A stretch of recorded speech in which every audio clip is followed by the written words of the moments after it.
The day has finally come to drain the nasty oil out of this car. Don't know how long it's been in there, but it's time to drain it out. I ran some Walmart house brand seafoam in the crankcase and threw some in the fuel tank as well to kind of clean up the insides a little bit. Hopefully dissolve some of this oil down that is just, it's dark. I don't know when it was done last, but I'm gonna get some fresh oil in it. I'm just gonna put it up on the old ramps, pop the drain plug out, pull off the oil filter, and let it drain overnight. And just like that, it's up on the ramps.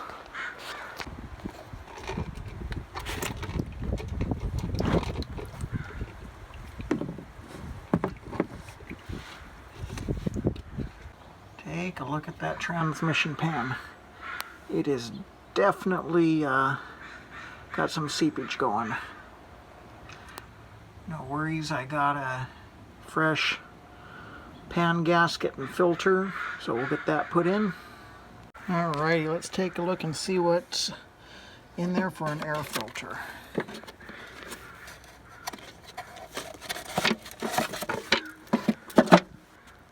Actually, doesn't look too horrible. Needs replacing, but kind of expected it to be worse. I'll take that. Looks like it's had some sort of maintenance in the last 30,000 miles maybe. Went ahead and started draining the transmission tonight. Just kind of get ahead of this thing a little bit. Not trying to lose momentum. There's still daylight, so I'm draining the antifreeze tonight too. Okay, here's the reservoir tank. Try to get you in there, but it is pretty dirty. And yeah, you can buy a new reservoir tank, but on this old girl we're going to try to clean it up. I'm going to take some rice or sand, put it in there, throw a little bit of water, put the lid on and shake it up, and we'll see how we get it looking. Decided I'd pull the spark plugs out one by one, and here's the first one I pulled out, and actually it does not look bad at all. So I'm just gonna clean them up a little bit and throw them back in. These are AC Delco plugs as well, so no need to spend money where I don't need to. The sun is setting in the sky. Buick LeSabres say goodnight. Well, I feel pretty confident what I got done today so far. Got the oil drained out, transmission pan dropped, coolant drained, 3 of the spark plugs pulled out and cleaned. Got the battery on the charger, just gonna let it charge overnight. Well, it's the next morning, and I let the radiator, transmission, and oil pan drain all night long. So everything should be nice and empty.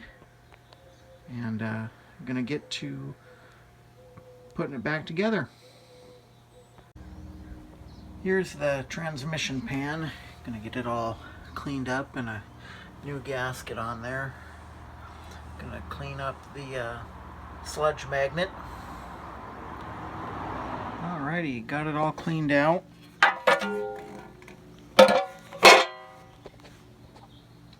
Hydromatic. Alright, let's get a gasket on it and get it back in the car. Alright, got the pan gasket on. There's a filter. I'm ready to get this on the car. Got the filter for the transmission on and ready to bolt that pan up. Got the transmission pan back on the car. Time to fill it up with fluid.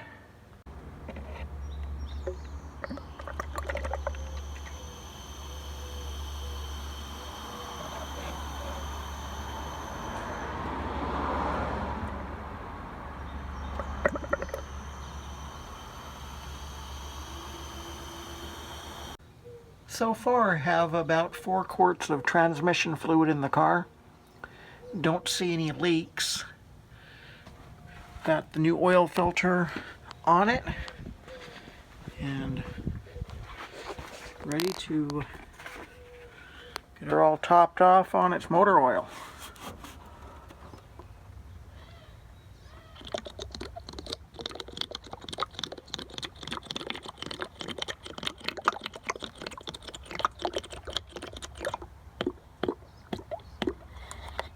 Drink up, girl. Something I really like about the 3800 motor is how easy it is to get to the spark plugs. I mean, you have to take intakes off, nothing. You got lots of room to work.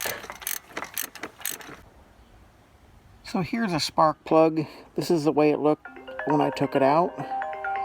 So I'm going to clean it up and I'll show you what it looks like. And here is that same plug after I've cleaned it, hit it with my wire wheel, and re-gapped it. Not in bad shape at all.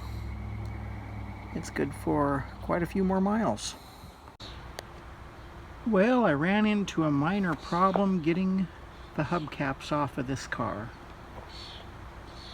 So, General Motors used a wheel key system to prevent theft of these hubcaps. Now, as you can see, they've got some dents on them anyway. Can probably pound some of that out, but they're still in serviceable condition. Now, the wheel key was in the trunk, but the wheel key, if you can see that, is rounded out. There's no material, and providing that this car has close to 450,000 miles on it, this car's had probably numerous sets of tires, rotations, flats, all kinds of stuff over its life. So that wheel key's been used an awful lot. So what I did, and this is one of the done wheel covers, except for these dents that were there before I started, take off the center cap. Okay, you have 3 rivets, which you see are drilled out. This piece comes off, and then you can get at the nut with your vice grips and get that off of there. And here's an example of how the lock system is held onto the wheel. So here's one of my done hubcaps to show you. I got the wheel lock out of there and I re-riveted this cap back on to the wheel. And I'd like to come up with a, maybe like a wing nut or something on there just to hold the hubcap on. I mean, it's got these little clippies around the back of it, but maybe something to make it a little bit more secure. We'll just have to see.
Well,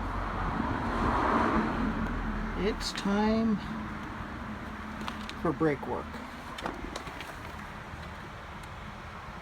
There's like hardly any meat left to those pads.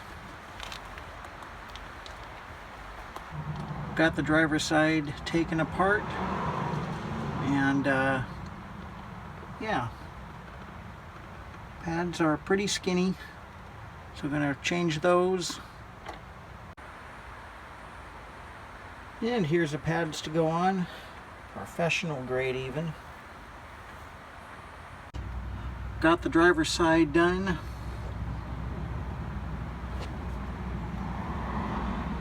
Looks like we need a brake hose.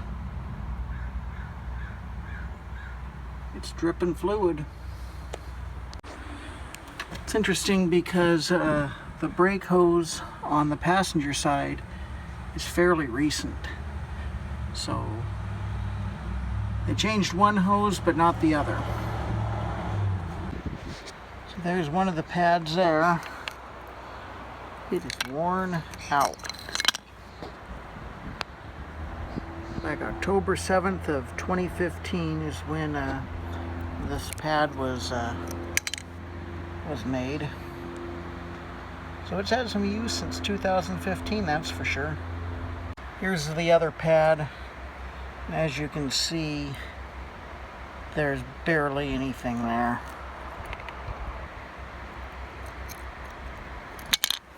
Luckily, the rotor is still okay. Yeah, the rotor lived. Luckily, we got it just in time. You can see how far that piston came out because those pads were down to nothing. So got the compression tool on and the old brake pad on one last time. And just compress that piston back in there. Got the caliper cleaned up, good enough for my liking. It's time to put the pads on.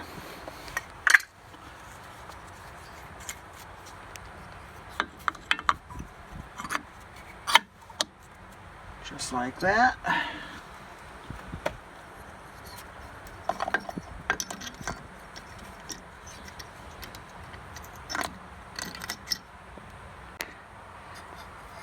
And just put it down until it locks.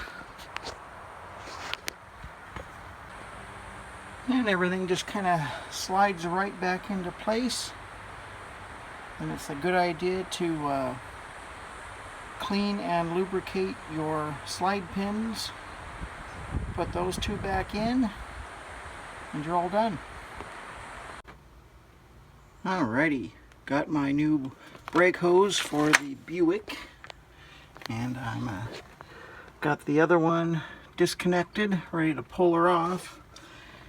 It's going to be about 110 degrees today, which for Washington State, that's pretty much a cooker. So I'm just trying to get this knocked out real quick. Changing the oil on the van. Just went on a 700-mile road trip, and it hasn't had an oil change for a while, so it was getting due for that. I just thought I'd knock a brake line out real quick and try to get in before it gets too hot. Always a good idea when you're working on a brake line, use a flare wrench. They're not that much, just buy a set, and it'll keep you from rounding those fittings out. So this is what I came up with for my wheel key dilemma. Once I got the old wheel key locks off, I went to the hardware store and got me a nut with a 9/16 head that happens to be the same thread pitch as the old wheel lock system. So then all you got to do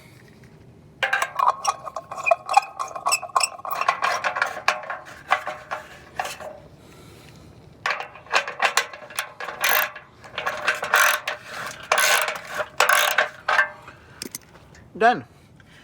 and you can just go ahead and keep your socket and a ratchet in the car. And you know, there was no way I was going to spend, I think it was like $80 for maybe the right wheel key. I mean, there's just no way. So if you want to keep the wheel covers on your car and your wheel key is lost or worn out, in my case, this is a good way of doing it. I got the tank cleaned out for the coolant, and it's a whole lot cleaner in there.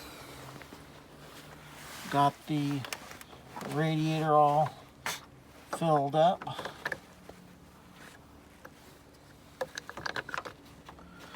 Needs a little top off though.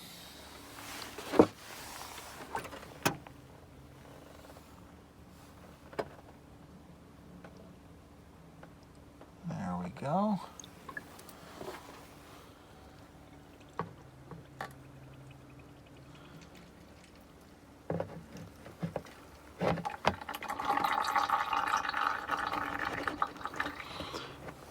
Gotta get some more of that, and I'll finish filling it up with distilled water and we'll be good to go. Now let's change that air filter.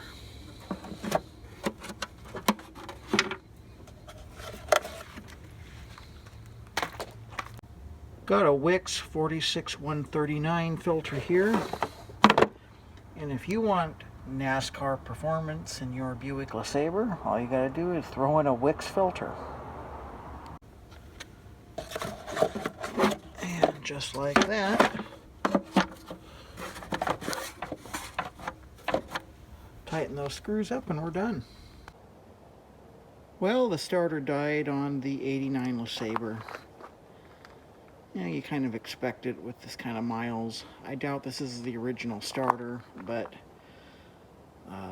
you know, who knows how long this one lasted. So I already got one ordered up. I'm going to run down to the parts store and pick it up and see if I can get her back on the car.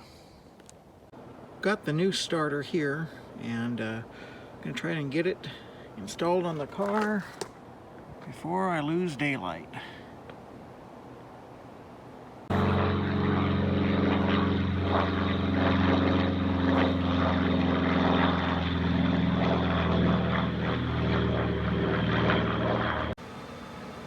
I figured I would change the fuel filter. The one on the right is the old one, the one on the left is the new one. Got the mileage and the date marked down on it, and it just goes right on underneath the car. I've got some Motorcraft Power Flush injector fluid from my dealership days, and it's just been sitting on the shelf in my garage, so I think I'm going to use that. You're supposed to dilute it down with a little bit of gasoline, so might do that, and then I'm just going to run it right in to the intake through this vacuum line.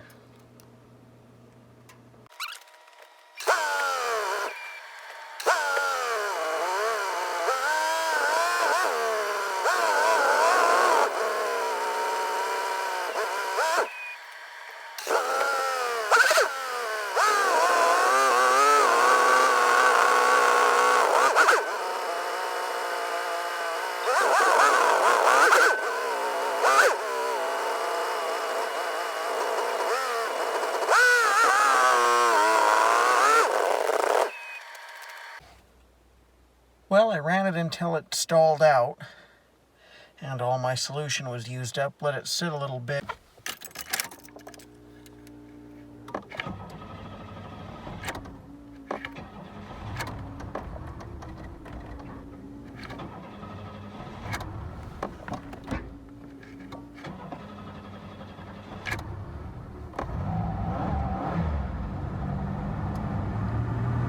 There we go.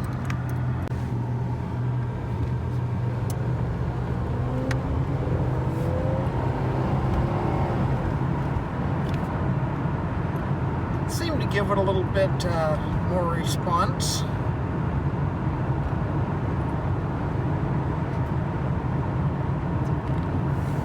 the poor man's induction service.